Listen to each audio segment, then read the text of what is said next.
Vous êtes Grain? Salut. Enchanté, je suis fan de vos vidéos, est-ce qu'on peut faire une photo ou enchanté, bonjour? Est-ce que vous connaissez cet homme? Il s'appelle Charles. Enchanté. Charles Schill. Très heureux de faire une vidéo avec toi aujourd'hui. Eh ben écoute, c'est un plaisir pour moi aussi. On est à Porte de Pantin sur des docks magnifiques, avec une météo de paradis, je dirais. Alors est-ce que tu sais pourquoi on est là? Pour récupérer ta carte vitale? Ah, exactement. L'endroit est beau, il est même référencé sur Spotter. Est-ce que tu connais Spotter? Est-ce que vous connaissez Spotter? Spotter, c'est une appli sur iOS qui référence les spots assez stylés, symétriques, avec des belles couleurs qui sont parfaits pour faire des images quoi. Et là, dans les grandes villes seulement. Oui, c'est vrai que ça marche que à Paris, non? Il y a aussi ailleurs? Paris, Lille, Lyon, mais c'est tout je crois après. Donc là on est dans un lieu Spotter, mais en vrai la raison principale c'est que j'ai oublié ma carte vitale juste là-bas, dans cet endroit, quand je suis allé l'autre jour faire un petit tour chez BETC, qui est une agence de publicité. On va récupérer notre carte? Attends, ma carte? Pourquoi t'avais ta carte vitale dans une agence de pub? C'est quoi la logique? Parce que ils m'ont contacté pour faire des vidéos potentiellement pour eux. Laissez ma carte vitale puisque j'avais pas ma carte d'identité, parce que j'oublie à chaque fois ma carte d'identité. Et en fait j'ai oublié en partant de la récupérer. Non mais voilà, les gens ils ont même pas de pièce d'identité, ils ont rien. On va comment chercher la carte. Bah c'est parti, c'est là-bas du coup. Salut, allez on y va.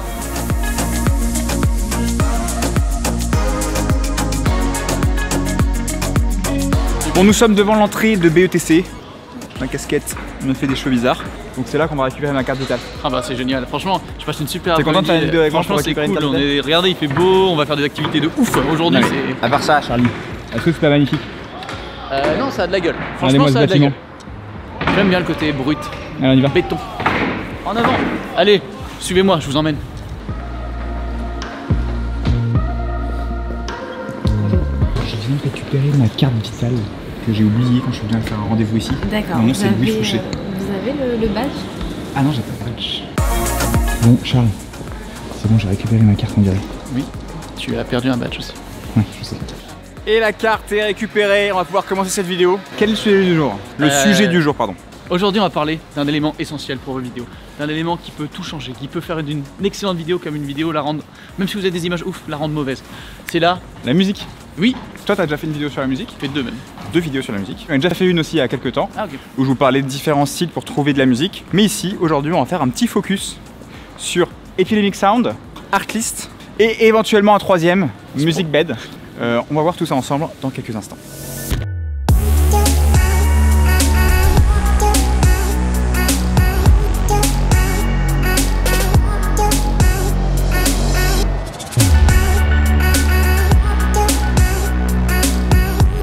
Alors juste avant de vous parler des différents sites, une petite chose en préambule.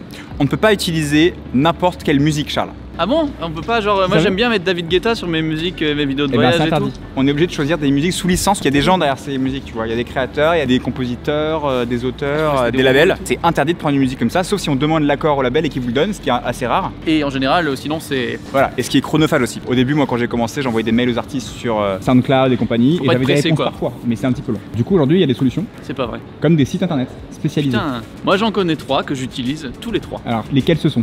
Lesquels ce sont? On a donc Artlist, Epidemic Sound et Musicbed. Alors on commence par Artlist. J'ai beaucoup utilisé Artlist, je suis toujours abonné à Artlist. Il y a quand même pas mal de musique, assez pro je trouve. Comparé à des sites comme Audio Jungle ou Premium Beat qui sont aussi des sites sous licence mais un peu plus corporate. Très musique d'entreprise un peu nulle quoi, ouais. Ça fait très libre de droit. Il y a beaucoup de ukulélé tu vois. Chez AXA, nous sommes là pour vous.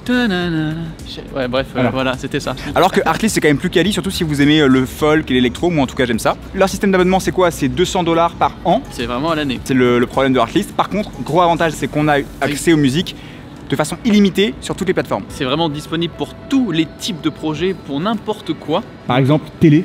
Mais oui, parce que normalement des projets télé ça coûte une blinde absolue pour avoir une musique.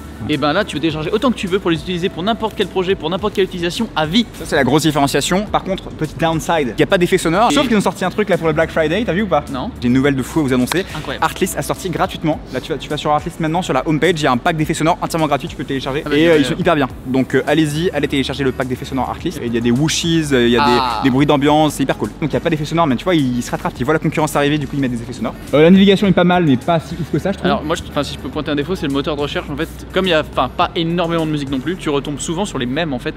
Même en changeant certains termes, je trouve qu'on retombe souvent sur les mêmes. Et il y en a vraiment pas mal de bonnes, mais en fait, une fois que tu as fait le tour des bonnes, c'est ça le... Mais ça, c'est un problème qui est commun à pas mal de sites de musique. On a souvent les mêmes musiques qui se répètent. Musique cool, système d'abonnement un peu contraignant. Avec le lien que vous avez en dessous, qui est un lien d'affiliation, vous avez un mois d'essai C'est ça. gratuit. Ah non, c'est pas un mois d'essai gratuit, pardon. C'est 2 mois en plus de votre abonnement. C'est sur Epidemic Sound Mais qu'il y a un mois d'essai. Vous pouvez vous abonner et ensuite vous aurez 2 mois en plus sur votre abonnement. Voilà pour Artlist, c'est un très bon site que j'aime beaucoup. Ouais. Mais vous allez voir qu'il y a d'autres alternatives qu'on va aborder dans quelques instants.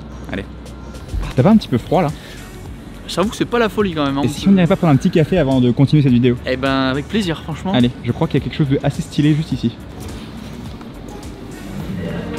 Alors? Franchement c'est pas mal. On était dans le gris et tout et d'un seul coup, chaleur, musique. Ambiance chaleureuse. Clairement oui.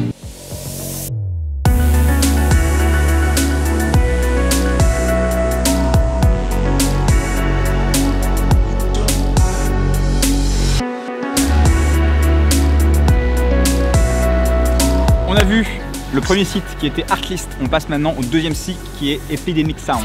Yes. Alors est-ce que tu connais Epidemic Sound, Charles? Oui, je suis abonné depuis moins longtemps qu'Artlist, Ouais. mais c'est un site très utilisé sur YouTube notamment, parce qu'il propose des abonnements pour les youtubeurs. C'est un site qui est spécialisé pour les créateurs de contenu, que ce soit sur YouTube, Instagram ou Facebook. On a un abonnement par mois. En fonction du nombre de vues que tu fais par mois, les 3/4 des cas, c'est 13 € par mois. C'est plus cher pour les gros que pour les petits, donc quand vous commencez, c'est pas très cher. Il y a, moi je trouve, un super moteur de recherche. J'allais dire qu'il était totalement pourri, que c'était le moins bon de tout. Moi j'aime beaucoup, parce Ouais. qu'on peut choisir le tempo, l'ambiance, etc. Il y a plein de playlists, beaucoup d'albums. Les musiques sont cool, même si je trouve qu'elles sont très électro, un peu teenage. Ouais, ça fait. Puis bah, surtout qu'elles sont très connues en fait. La plupart, les meilleures, celles qu'on aime bien, même que toi je suis sûr que t'aimes bien, on Ouais. les retrouve beaucoup. Ouais, parce que beaucoup de youtubeurs utilisent Epidemic Sound. Ce qui est cool, c'est que l'abonnement qui est pas cher, on peut payer uniquement au mois. On Ouais. peut désabonner quand on veut. Là, pour le coup, on a un mois gratuit Et d'essai. là, t'as un mois gratuit et il y a un truc très intéressant. Ouais. C'est quoi? C'est les SFX. Ah, Les voilà. sound effects. Les effets sonores. Alors dis-nous un peu comment ça marche. Et ben en plus des musiques, pour le même prix dans l'abonnement, c'est compris aussi, tu as une section entière dédiée aux effets sonores. Et t'en as des milliers et des milliers. Ouais. Et là la recherche est plus simple parce que t'as vraiment juste à taper en anglais par contre. Ouais, faut taper en anglais l'effet sonore correspondant. Par exemple, si on tape water, qui veut dire eau en anglais, on peut avoir des bruits d'eau.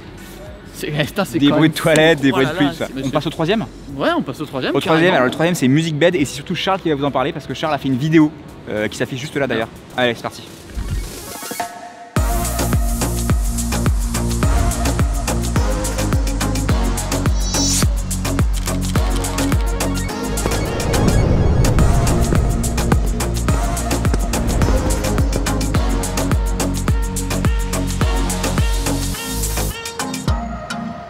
Troisième service musical, Musique dans le lit. musique dans le lit, Music Bed. Alors Music Bed, moi c'est le premier service que j'ai découvert. J'ai utilisé pareil. beaucoup avant, quand il n'y avait pas encore d'abonnement. Aujourd'hui il y a un abonnement pour les youtubeurs justement, on va en parler juste après. J'adore ce site parce que la musique est de très très bonne qualité. Je trouve que c'est la meilleure musique qu'on peut trouver, c'est mieux que Artlist et c'est mieux que Epidemic Sound. C'est beaucoup plus qualitatif et c'est entre guillemets des vrais artistes signés. C'est pas des Ouais. mecs qui font des musiques à la chaîne pour ces sites là. Dans Epidemic Sound et dans Artlist, il n'y a pas que des artistes non plus qui font des musiques à la Ok, chaîne, il y a d'accord. aussi des artistes signés. Ok. En tout cas dans Artlist c'est sûr que oui, mais c'est vrai que c'est particulièrement qualitatif sur Music Bed. D'accord. Et à l'époque par contre, moi le système qu'il y avait c'était en gros, si je fais une vidéo pour une marque ou même une vidéo personnelle, je dois payer chaque chanson séparément. Pour un projet. Pour un projet, utilisable juste une seule fois, donc vous voyez que c'est quand même très différent par rapport aux autres. Ouais. Si je fais une vidéo pour une marque qui a entre 100 et 200 employés, ça sera beaucoup moins cher qu'une marque qui a entre 500 et 2000 employés, etc. Ça monte très vite et à l'époque c'était minimum 40 $ pour la chanson, même pour un truc perso, donc je l'ai fait pour des vidéos de voyage et ça peut monter jusqu'à 200 $, voire plus. Ouais. Voilà mes dernières connaissances sur Music Bed, mais attention, Music Bed vient de lancer un abonnement dont tu vas nous parler tout de suite. C'est incroyable. Alors comment ça se passe? C'est un abonnement comme un peu les autres systèmes, les autres sites, sauf que là ils ont fait beaucoup de catégories différentes. Du coup tu as des catégories pour les créateurs, pour les gens en freelance, pour les gens qui font du mariage, pour les associations caritatives, tu as tout. Mais ce qui reste le plus intéressant c'est l'abonnement pour les créateurs de contenu. Surtout Ok. pour YouTube, c'est vraiment de toute façon c'est axé là-dessus clairement qu'ils l'ont fait. C'est en fonction du nombre d'abonnés que tu as. Par exemple de 0 à 5000 abonnés c'est 10 $ par mois. Par contre, il me semble que tout le catalogue n'est pas utilisable. Il n'y a qu'une partie du catalogue Alors. Music Bed qui est accessible pour cette offre-là. Est-ce que tu Tu as confirmes? exactement environ 60% Ouais. du catalogue qui est disponible, ce qui reste beaucoup parce qu'il y en a vraiment des tonnes, mais en effet tu n'as pas tout le catalogue. Et toi, pour l'instant, t'en es satisfait? Tu l'as essayé un petit peu? J'en ai fait un petit peu, ça fait 2 semaines à peu près que j'utilise là et j'en suis très satisfait. Tu sens qu'il y a quand même une différence de qualité. Il y a un truc en plus, je trouve. Voilà pour Music Bed. Moi aujourd'hui, je suis surtout sur Epidemic Sound et sur Artlist. J'ai bien sûr essayé, je pense, Music Bed. Moi aujourd'hui, mon préféré, ça reste Epidemic Sound parce que c'est celui qui couvre le plus de besoins, à savoir aussi bien les effets sonores que les musiques. Moi, j'aime beaucoup le système d'albums et de playlists qui est bien fait. Et voilà, donc ce serait Epidemic Sound. Et toi? Moi je fais quand même des films pour clients à côté. Ouais. Que des fois même je poste sur YouTube qui sont des vidéos de voyage. ou Ouais, quoi, moi pour aussi. C'est vrai que j'utilise beaucoup Artlist pour ça. c'est très pratique aussi, mais du coup par exemple Music Bed en prenant l'abonnement qui est pour les freelances, tu peux aussi, t'as le droit de poster tes vidéos sur ta chaîne YouTube en plus. Les trois sont bien en fait. Ouais, si vous êtes créateur de contenu, vraiment vous avez une chaîne YouTube, moi je pense que Epidemic Sound c'est plus adapté si vous faites que ça. Si vous faites comme moi, à savoir du YouTube et en même temps des projets pro, ou comme Charles, Artlist est bien, MusicBed est bien aussi, donc en fait ils se complètent vraiment. Nous aujourd'hui on ressent le besoin d'être sur les trois parce qu'on cherche toujours des musiques et il faut qu'on se renouvelle. Comme ils se tirent un peu la bourre entre guillemets, parce qu'ils sont concurrents en frontal, ils s'améliorent les uns les autres. Voilà pour cette vidéo. J'espère que ça vous a donné un peu plus d'infos sur ces différents sites. Les trois sites sont bien, donc c'est un peu compliqué de vous dire quel est le meilleur. Il n'y a pas de perfection en fait. Voilà. Ça dépend de ce que vous êtes en fait, ça dépend vraiment de votre profil. Et puis il y en a un, il faut avancer quand même 200 $ d'un coup. Et c'est un peu plus compliqué, on va dire, que l'abonnement. Je trouve que c'est plus accessible un abonnement dans un premier temps. Vous avez les liens en dessous pour faire des mois gratuits ou des mois en plus. J'espère que ce temps magnifique vous a plu. Ah bah nous on s'éclate. Hein. Allez voir la chaîne de Charles S. Venez. On vous dit à très vite et surtout sortez et faites des vidéos. Allez.